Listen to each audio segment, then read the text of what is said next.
Hi everyone.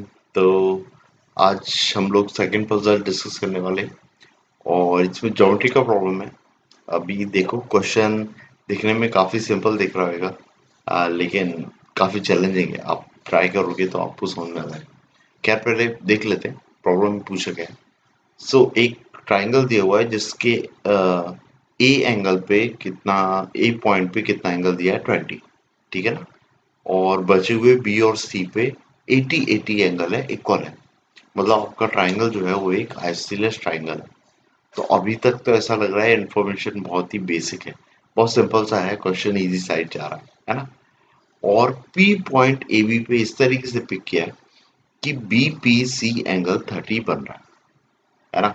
सो ये भी अभी ऐसा लग रहा है बहुत सारे एंगल्स दे दिए और आपसे बोला है प्रूफ कीजिए कि ए पी और बी सी इक्वल है। तो दिखने में इतना डिफिकल्ट तो नहीं दिख रहा है, पर आप जब प्रोसीड करोगे तो कहीं ना कहीं ऐसा लगेगा कि यार कुछ इन्फॉर्मेशन और होना चाहिए थी, है ना, ताकि ये क्वेश्चन सॉल्व हो जाए। कुछ इनकम्प्लीट इन्फॉर्मेशन सी लगेगी, फील होगा, जब तक कि आप कुछ आउट ऑफ द बॉक्स नहीं सोचते, है ना। थोड़ा सिंपल निकल के कुछ अच्छी मेथड, डिफरेंट मेथड कुछ नहीं सोचते थे, ठीक है। सो क्वेश्चन वाकई में क्रेजी है और सीरियसली जो सॉल्यूशन है वो उससे भी ज़्यादा क्रेजी है, ठीक है ना। सो सॉल्यूशन देखते हैं, सॉल्यूशन डिस्कस करते हैं। मेथड वाकई में बहुत अच्छी है, अपन देखते हैं इसको। तो मेथड देखने से पहले एक सेकेंड, मैं कुछ और भी बताना चाहता हूँ। जैसे कि इसको आप एक केक मान लो। मान लो कि आपके पास में एक केक है, एक सर्कल है, लेट्स से केक है। वो सर्कल का टोटल एंगल, वो केक का टोटल एंगल कितना होता है? 360, ठीक है। उस केक का एक पीस है 20 डिग्री का, इस तरीके से सोचो, ठीक है। अब ऐसे अगर तीन पीस जुड़े होते तो 20, 40, 60, तीन पीस एड अप होके वो कितना बन जाता? 60 डिग्री। ऐसे ही अगर आप लोगे तो इस डायरेक्शन में दो बार 20 और ऐड करोगे तो टोटल एंगल कितना बन जाएगा? 60। और जो फाइनल लाइन आ रही होगी वो ऐसी कुछ आ रही होगी। और चूंकि वो केक एक सर्कुलर है तो जो AC और AB दिख रही है ये रेडियस है। तो जो फाइनल लेंथ आ रही होगी वो भी AC की ही इक्वल आ रही होगी। तो कहीं ना कहीं उस पूरे पीस में, 60 डिग्री के पीस में, आप एक इक्विलेटरल ट्राइंगल निकाल पा रहे हो। क्योंकि एक एंगल 60 है, दो साइड बराबर है, तो डेफिनेटली आपका एक इक्विलेटरल ट्राइंगल निकल के आ जाएगा। सो ये टाइप का कंस्ट्रक्शन आपको हेल्प करेगा to proof the given length, given length equal AP and BC, है ना। क्योंकि एक्चुअली होगा क्या, जो BC लेंथ है वो भी उसकी इमेज भी फॉलो लेती जा रही होगी इस तरफ ऐसे करके, ठीक है। सो देखते हैं कैसे सॉल्व करना है।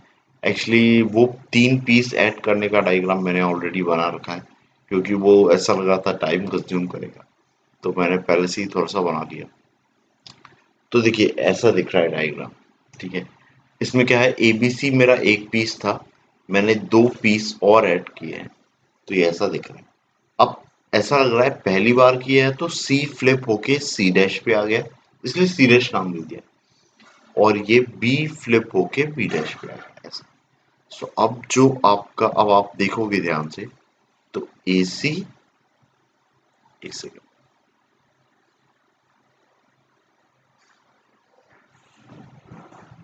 हाँ, AC और AB डैश इक्वल है, ठीक है। A पे एंगल 60 डिग्री है, तो आपका AB-C, ये ट्राइंगल क्या हो जाएगा? आपका इक्विलेटर। कैसा हो जाएगा? इक्विलेटर ट्राइंगल, ठीक है। इतना आपको क्लियर हो गया होगा। इक्विलेटरल है मतलब ये भी 60 है और ये भी 60 है, ठीक है। इतना ठीक है। अब ये इक्विलेटरल ट्राइंगल बन गया। अब ये 20 है।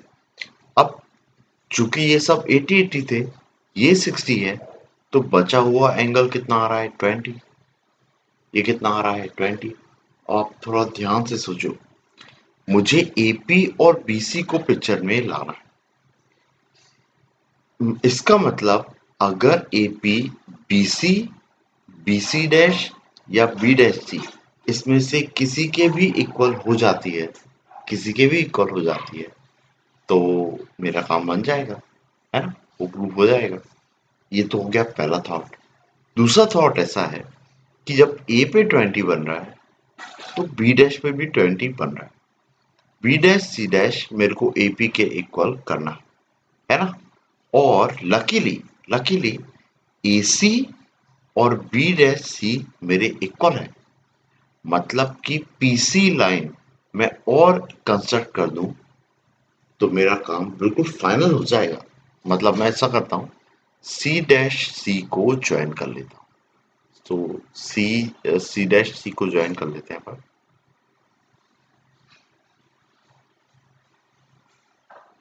ये कुछ ज्वाइन किया है, ठीक है, जैसा भी ज्वाइन हुआ है। ओके, सो अब देखिए, अब ये दोनों ही फिगर मैं सेपरेटली बना लेता हूँ। तो मैं दो ट्राइंगल बनाता हूँ। पहला है ऐसा कुछ और ठीक ऐसा ही है एक और ट्राइंगल।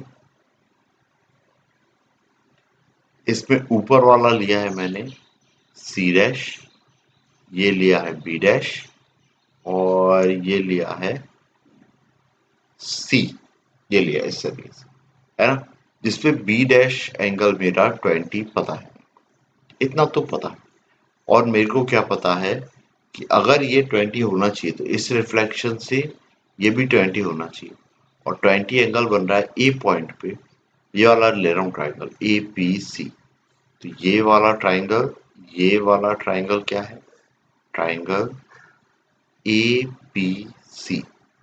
और ये वाला ट्राइंगल क्या है मेरा? B dash C dash C, इस तरीके। ये दो ट्राइंगल, ठीक है ना? अब 20-20 तो बराबर दिख रहा है। इसमें और कौन सी एक साइड इक्वल है मेरी? ए सी और बी डैश सी, बी डैश सी। तो ए, ये रही बी डैश सी, तो इसको मैं क्या डाल देता हूँ? ए सी, ये वाला पॉइंट सी आ गया। ये सी आ गया तो इसको पी मान लेते हैं। तो इससे ये लेंथ और ये लेंथ मेरी इक्वल। अब मेरा कोई भी एक एंगल और बराबर हो जाएगा तो काम बन जाएगा। अब देखिए, थोड़ा ध्यान से देखिए, अ, इधर पे पी पे ये वाला एंगल देखिए, ये हो रहा है 150, क्योंकि इधर पे 30 है तो इधर पे 150 हो रहा है। मतलब सी डैश पे अगर 150 आ गया तो मतलब कि सब कुछ प्रूफ्ड है, कोई दिक्कत नहीं होगी, है ना? अब मेरे को एक चीज तो पता है कि ये वाला एंगल कौन सा वाला, ये 80 है और ये भी 80 है। तो 80 प्लस 80 टोटल कितना हो रहा है? 160। मतलब कि ये वाला छोटू एंगल, ये वाला छोटू एंगल अगर ये वाला 10 डिग्री हो जाए, कितना हो जाए? 10 डिग्री, तो अपना काम बन जाएगा। बस यही करना है। सो थोड़ा सा नीचे ले लेते हैं इसको और अपन एक ट्राइंगल बनाते हैं, that is A C dash C. तो एक ट्राइंगल बनाया है ए सी डैश सी, इस तरीके से, है ना? आपको दिख रहा होगा, ये है ए, ये है सी डैश और ये है सी, है ना? अब ए पे एंगल आ रहा है 40 और AC और AC डैश इक्वल है, आइसोसेलेस है, तो इन दोनों का सम 140 आएगा। ये एंगल 70 हो जाएगा, ये एंगल भी 70 हो गया है। ये 70-70 हो गए हैं, तो बचा हुआ नीचे वाला एंगल 10 डिग्री हो गया, क्योंकि टोटल कितना था? 180, ओह सॉरी 80। तो ये 10 डिग्री हुआ है। अभी ये 10 हुआ है, तो ये वाला angle that is angle B dash C dash C, ये वाला एंगल कितना हो गया है? 150, है ना? टोटल 160 हो रहा था, 10 घटाया तो 150। इसका मतलब कि ये भी 150 है और ये भी 1। अब दो एंगल इक्वल है, ये 20-20 है, तो ऑब्वियसली सी पे कितना बन रहा होगा? 10। इस पे भी कितना बनना होगा 10। और ये दो ट्राइंगल क्या हो गए हैं, कॉन्ग्रुएंट। अब ये दो ट्राइंगल अगर कॉन्ग्रुएंट हो गए तो इनकी करस्पॉन्डिंग साइड इक्वल होंगी, ठीक है। करस्पॉन्डिंग साइड इक्वल होंगी तो एपी जो है वो बी डैश सी डैश के इक्वल हो जाएगा, ठीक है। सो ये था तरीका बाई प्रूफ करने का, AP equal to B dash C dash, ठीक है। सो काफी डिफरेंट था। हो सकता है आपको भी लगा हो कुछ नया इसमें, है ना। और इसके एक्चुअली दो मेथड और भी हैं, पर वो कभी नेक्स्ट टाइम डिस्कस करेंगे, है ना। और होपफुली ये जो तरीका था वो आपको अच्छा लगा हो। इसमें किया क्या है, अपन ने कंस्ट्रक्शन, ये कंस्ट्रक्शन की टेक्निक्स है। आप बस ये कर रहे हो कि जब आपको आइसोसेलेस ट्रायंगल मिलता है तो आप आइसोसेलेस ट्रायंगल बनाते हो और कुछ नया सोचते हो। अगर 20-20-20 एंगल कभी भी दिखता है आपको, किसी भी ट्रायंगल में 20 एंगल दिखता है, कोशिश कीजिए 60 डिग्री आप बना सकते हो।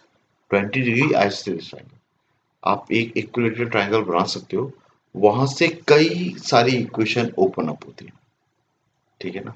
सो आप इस टाइप की मेथड आपके ओलंपियाड वाले सेक्शन में जो ज्योमेट्री का पार्ट होता है वहां पे भी यूज कर सकते हैं, ठीक है। होपफुली ये चीज समझ में आई हो आपको, ठीक है ना। जय हिंद।